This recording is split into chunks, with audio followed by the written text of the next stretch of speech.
when strength returned in silence, the quiet reckoning of Bong Soon, a lost husband, a buried project, and the city that never forgot her name. The streets of Seoul looked almost the same, though 5 years had passed. Do Bong Soon stepped off the bus near Dobong Station, pulling her coat tighter around herself as the early spring wind brushed past. Her footsteps were steady as she made her way through the familiar neighborhood, where the buildings had aged a little and the signs had changed just enough to notice. Life moved forward, quietly and without ceremony. She hadn't returned in years. After her grandmother fell ill, she moved to Busan to care for her, leaving behind the noise of the city and everything it carried.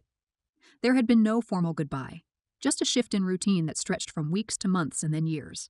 She called occasionally, sent messages, and answered some. Others she left unread. Time created distance, not just in location, but in the way people slowly learn to live without expecting someone to show up. Her reason for returning came through a message sent the day before. Min-hyuk had gone missing. No signs of a break-in, no message left behind. He had attended a conference in Gangnam, and after leaving the hotel, he was never seen again. His phone was off, and his bank accounts were inactive. There was no ransom note, no communication, just absence. It wasn't like him. Even during their years apart, he remained present in his quiet way. A monthly message, occasional articles about his growing tech company. A simple gift on her birthday, always the same kind of stationery set. There was no bitterness between them, just time spent in different places. Now, he is gone. She walked past the old apartment they once shared, letting her steps slow as she looked up at the balcony. The curtains were drawn. The building looked older than she remembered. She continued without stopping. At the precinct, Guk-doo gave her a quiet nod. He looked thinner, the lines on his face more defined than they once were. He handed her a thin file with the basic facts. Min-hyuk had checked in at the hotel, attended the morning meeting, and disappeared sometime after lunch. His belongings were left behind in the room. No one had seen him leave. The investigation had stalled. There was nothing to follow, no evidence of struggle, no indication of foul play, just a person who had vanished into the space between routine and disappearance. Bong Soon took the file and left. She returned to the apartment building later that day. The manager recognized her and handed over the spare key without asking questions. The rooms inside were clean, almost untouched. His shoes were by the door. A jacket still hung on the coat rack. The place smelled faintly of cedar, like it always had. It felt lived in, not abandoned. She moved through the apartment slowly, noticing the details. The books on the shelf were arranged alphabetically. A set of coffee mugs stood beside the sink, washed and turned upside down.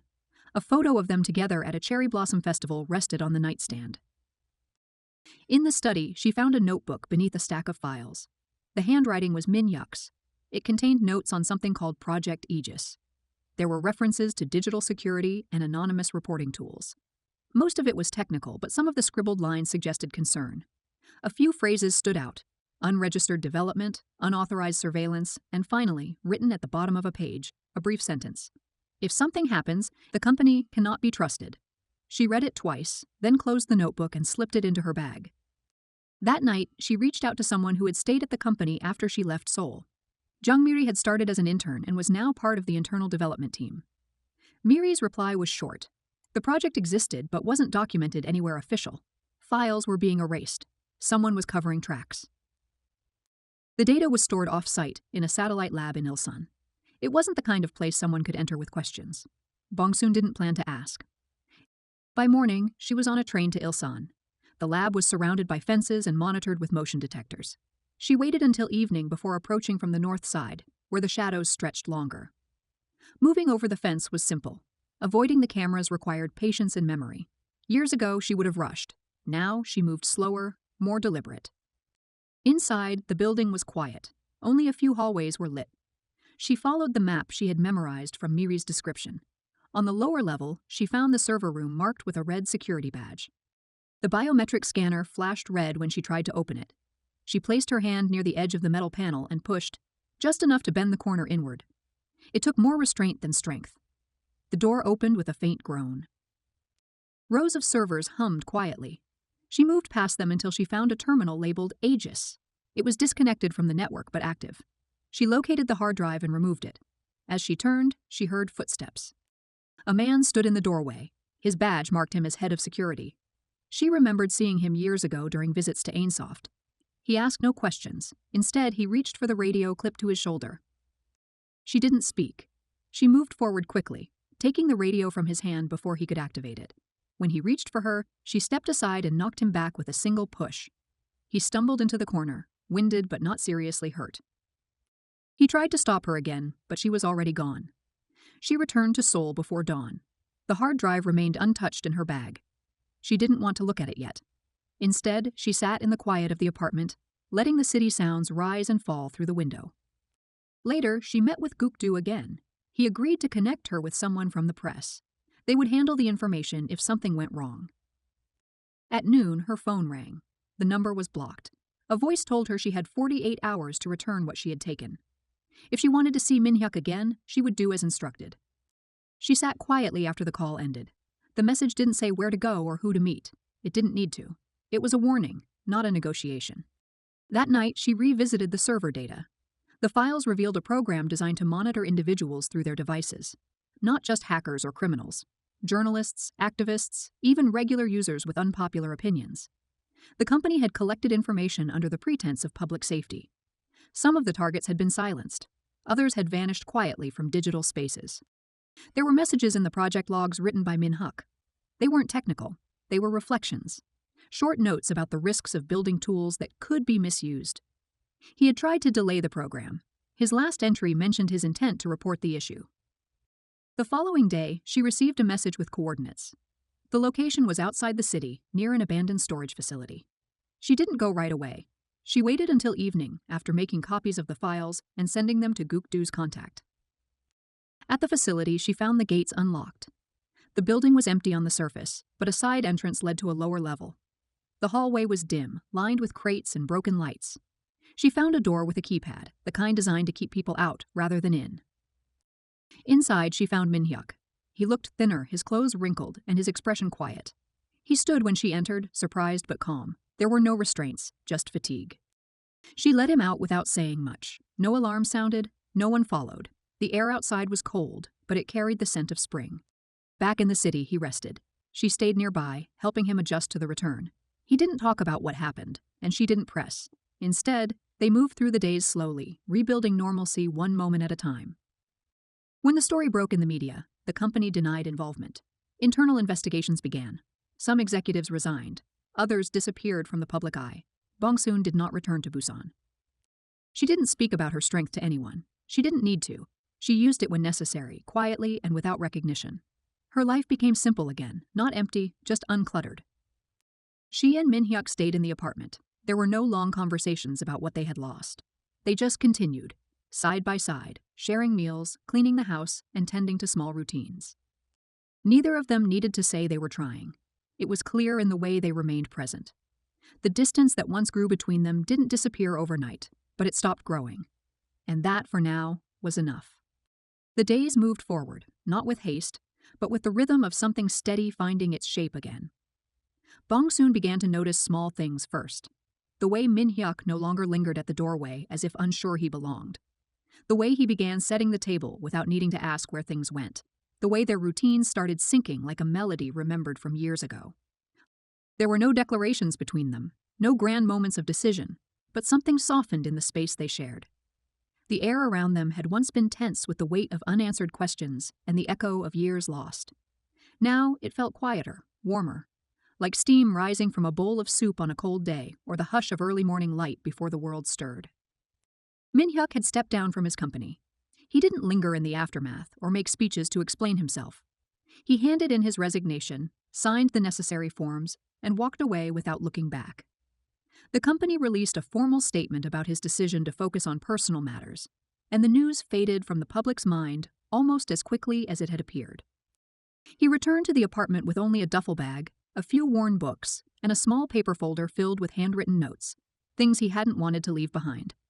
The rest, he said, could stay in the past.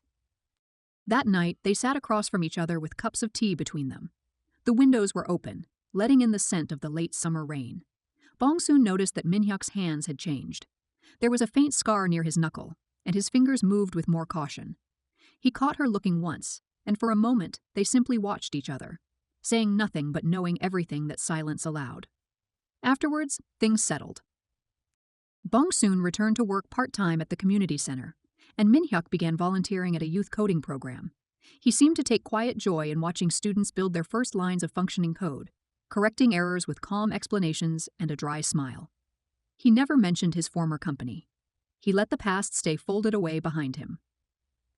They shared meals more regularly now. Bong-soon cooked simply, stir-fried vegetables, soft tofu stew, rice with seaweed, and Min-hyuk often joined, slicing garlic or washing dishes. Sometimes she caught him humming an old song under his breath, a tune she couldn't quite place. She didn't ask, but she found herself smiling more often when he was near. One weekend, they took a trip to her parents' home. Her mother watched Min-hyuk with the sharp, measured glance of someone who had known hurt and hoped not to see it repeated. Her father was quieter, but his nod of welcome held weight. They stayed only a day, but something eased in Bong-soon as she watched Min-hyuk helping clear the dishes, laughing softly at one of her mother's passing comments. He fit into the corners of her life without needing to fill them. Back in Seoul, they began walking in the evenings. At first, the walks were short, around the block or to the neighborhood park. Over time, they wandered farther, sometimes walking for an hour or more without purpose. The streets at night were lit by storefronts and passing headlights, and the city felt less rushed under the cover of dusk. They rarely spoke during those walks.